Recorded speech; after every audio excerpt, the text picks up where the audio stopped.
Hello dear friend, welcome to my YouTube channel array of knowledge by CSK। दोस्तों, आज मैं map का तीसरा सीरीज लेकर के आया हूं। अगर आप इसको अच्छी तरह से समझना चाहते हैं तो आप कृपया हमारे पिछले के 2 वीडियो को देख लें, ताकि आप लोग को इसे समझने में आसानी होगी। आज हम द्वीपों, महाद्वीपों, पेनिनसुला इत्यादि के बारे में जानेंगे और साथ ही 7 महाद्वीप के बारे में जानेंगे और फिर उसके बाद नेक्स्ट वीडियो से सेपरेट सब के बारे में पढ़ेंगे। दोस्तों, आप लोग अक्सर इस फ़ोटो को देखते होंगे, मतलब एटलस नाम सुनते होंगे। जब भी एटलस आपके दिमाग में आता है तो आपको लगता है ऐसा होगा कि मैप का एक संग्रह है। तो दोस्तों, आपको बता दें कि एटलस जो है एक मार्केली नामक वैज्ञानिक, मतलब बहुत अच्छे विद्वान थे, जिन्होंने मैप को संग्रहित कर एक पुस्तक बनाया और उसका फ्रंट पेज पे जो है एक फ़ोटो लगा दिया एटलस का। और यह एटलस जो है आपको एक ग्रीक का जायंट है और इसका फ़ोटो लगा दिया, जिसके कारण से उसके बाद से जो भी उसे देखने लगा, एटलस एक तरह से हो गया मैपों का संग्रह। तो दोस्तों, आगे की ओर बढ़ते हैं और हम देखते हैं कि मैप 3 प्रकार के होते हैं वास्तव में। एक पॉलिटिकल मैप, फिजिकल मैप और थेमेटिक मैप। इसके अलावा भी एक आउटलाइन मैप होता है। तो दोस्तों, फिजिकल मैप में जब देखते हैं तो इसमें क्या होता है, किसी भी देश की मतलब राजनीतिक सीमा को इसमें दर्शाया गया होता है कि उस देश की शुरुआत कहाँ तक है, उस देश की सीमा कहाँ से कहाँ तक है। उसके बाद जब फिजिकल मैप की बात करते हैं तो इसमें पहाड़, नदी इत्यादि का विवरण किया गया है। इसमें आप लोगों को समुद्र की कम गहराई, ज़्यादा गहराई, फिर पर्वत, पहाड़, ये सब पता चलेंगे।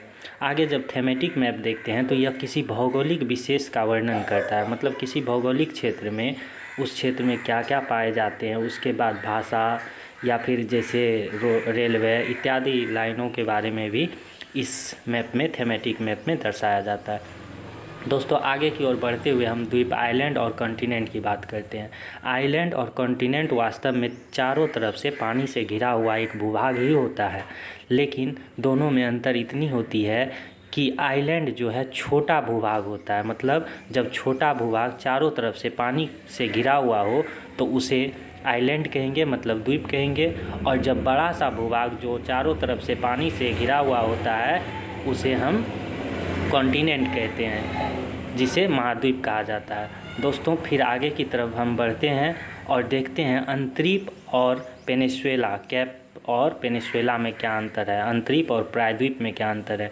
जब दोस्तों हम अंतरीप को देखते हैं, एक छोटा सा, ये देखिए भूभाग है और ये तीनों तरफ से पानी से घिरा हुआ भूभाग है और ये देखिए इसका एरिया बहुत छोटा है, तो इसे हम अंतरीप कहते हैं, इंग्लिश में इसे कैप कहते हैं। और जब हम प्रायद्वीप की बात करते हैं तो यह एक बड़ा सा भूभाग होता है, बड़ा सा भूभाग जो तीनों तरफ से पानी से घिरा हुआ होता है। जैसे भारत का दक्षिणी भारत देख लीजिए, वो एक प्रायद्वीपीय भारत है जो तीनों तरफ से पानी से घिरा हुआ है और बड़ा सा भूभाग अंदर की तरफ फैला हुआ है। तो दोस्तों, अगर हम महादेश में चलते हैं तो कुल 7 महाद्वीप हैं और इसे ही महादेश भी कहा जाता है, महाद्वीप या महादेश। तो कुल 7 महाद्वीप हैं। 8वीं महाद्वीप जीलैंडिया थी, जो अब डूब चुका है। यह जो है जीलैंडिया, ये न्यूजीलैंड के पास अवस्थित था।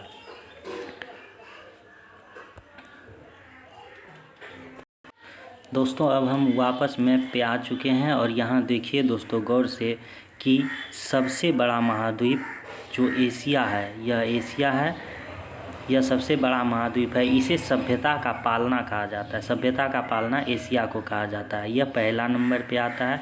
उसके बाद देखिए यह अफ्रीका जो है, मानव की उत्पत्ति यहाँ से शुरू हुई है, अफ्रीका से, और यह आगे चल करके यहाँ देखिए दोस्तों इराक का क्षेत्र पड़ता है और ये इस इराक के क्षेत्र में मेसोपोटामिया सभ्यता ये सब है जो कि एशिया में पड़ता है।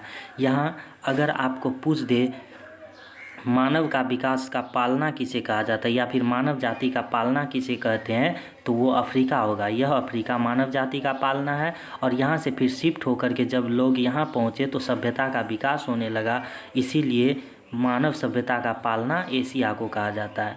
दोस्तों, पहला नंबर पे एशिया है। दूसरे नंबर पे जब चलते हैं तो अफ्रीका है।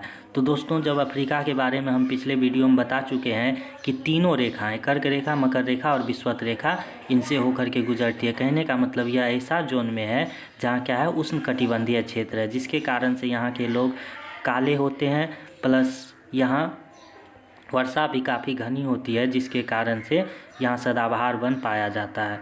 दोस्तों इसका आर्थिक विकास, कहने का मतलब यहाँ का अर्थव्यवस्था इतनी स्लो से विकसित होती है, जिसके कारण इसे अंध महाद्वीप के नाम से भी जाना जाता है।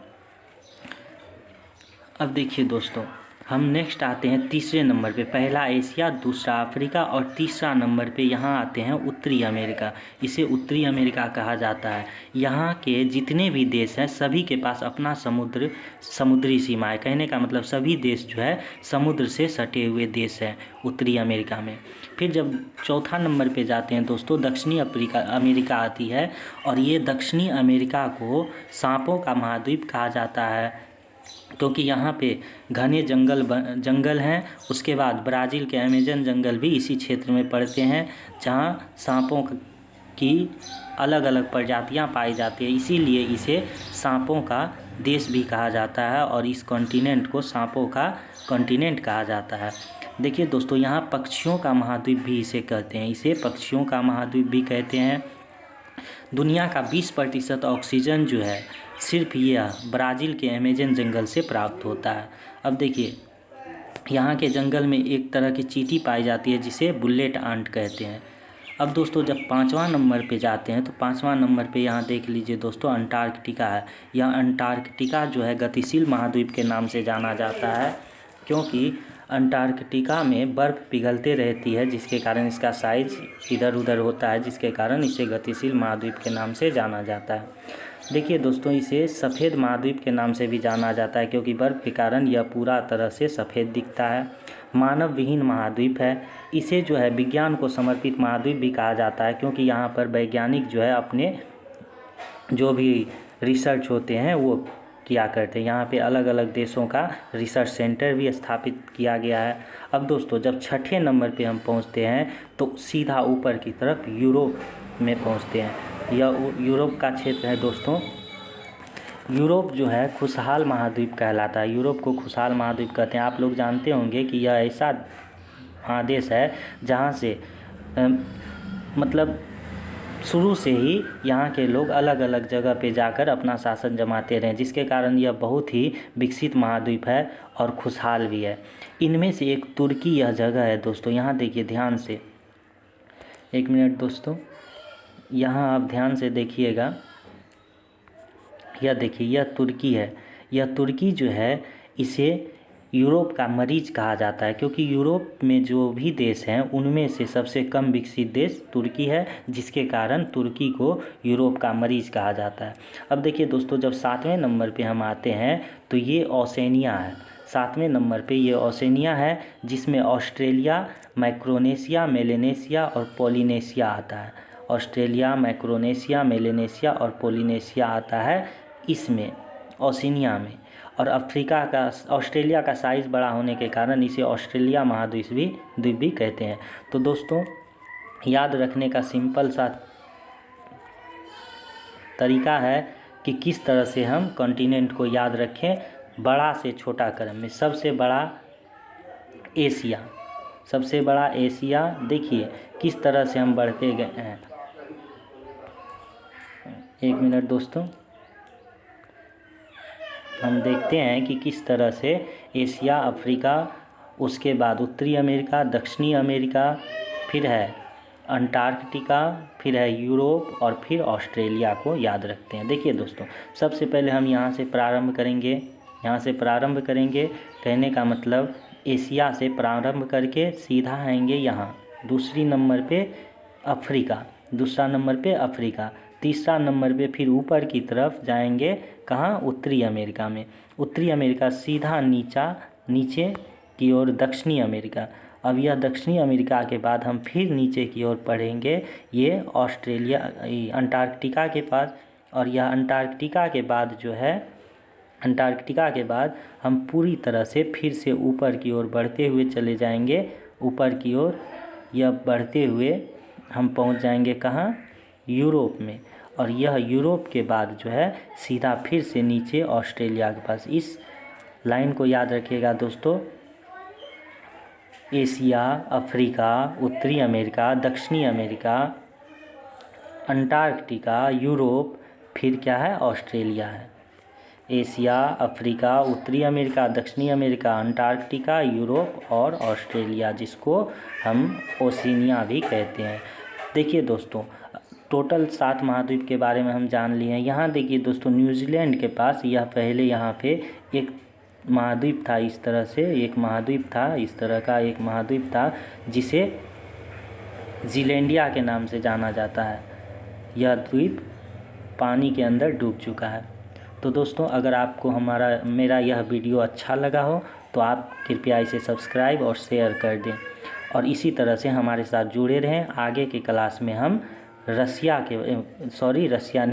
एशिया के बारे में पूरी तरह से जानेंगे। Thank you.